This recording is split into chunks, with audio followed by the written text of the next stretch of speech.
Welcome, Shadow Seekers, to American Shadows, Crimes and Chronicles. Today, we're unearthing a tale that'll haunt your thoughts long after it ends.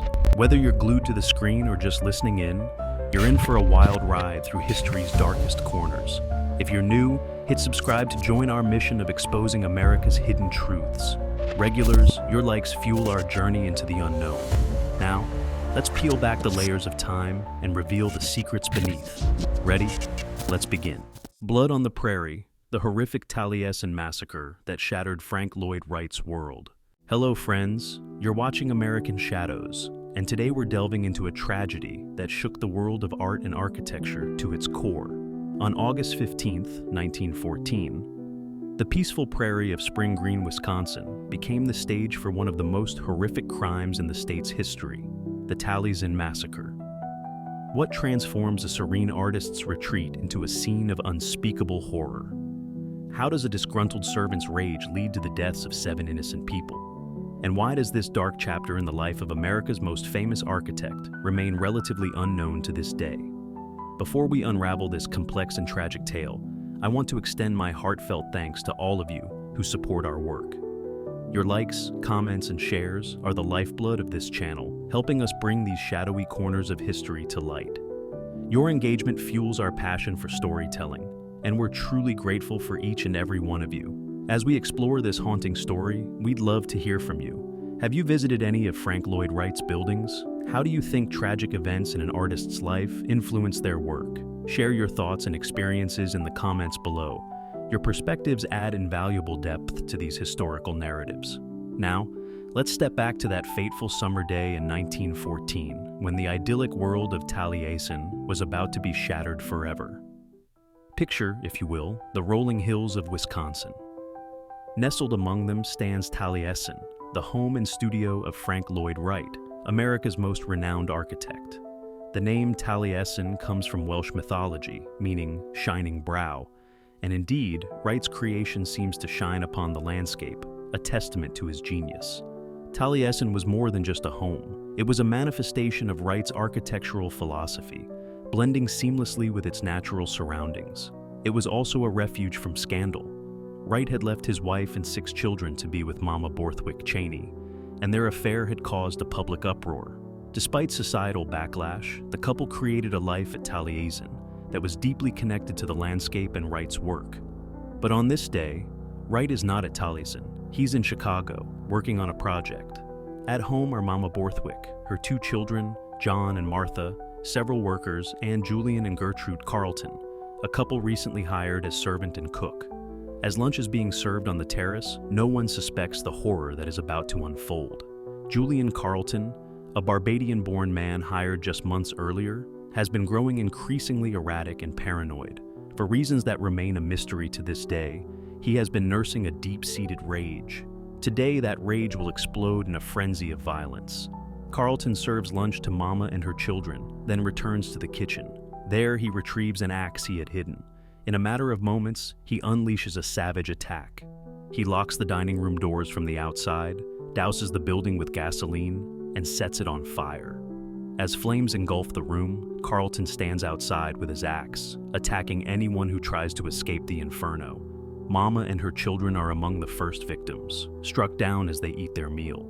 The sound of the attack draws others to investigate, and they too fall victim to Carlton's murderous rampage.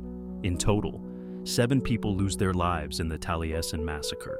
Miraculously, one worker, though severely injured, manages to escape and run to a nearby farm for help, alerting authorities to the horror unfolding at Taliesin.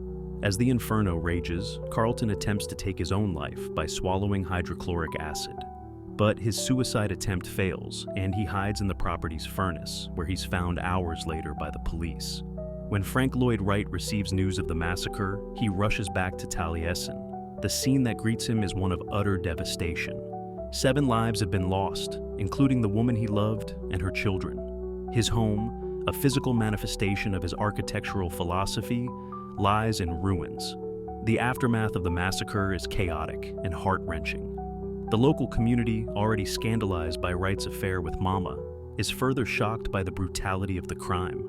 Newspapers across the country carried lurid accounts of the killings, some seeing it as divine retribution for Wright's controversial lifestyle. Julian Carlton, the perpetrator of this heinous act, never fully explains his motives. He dies in jail just weeks after the massacre, having refused to eat.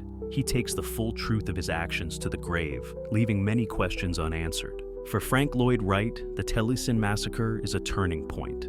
The loss of Mama Borthwick, whom he considered his soulmate, is a blow from which he never fully recovers.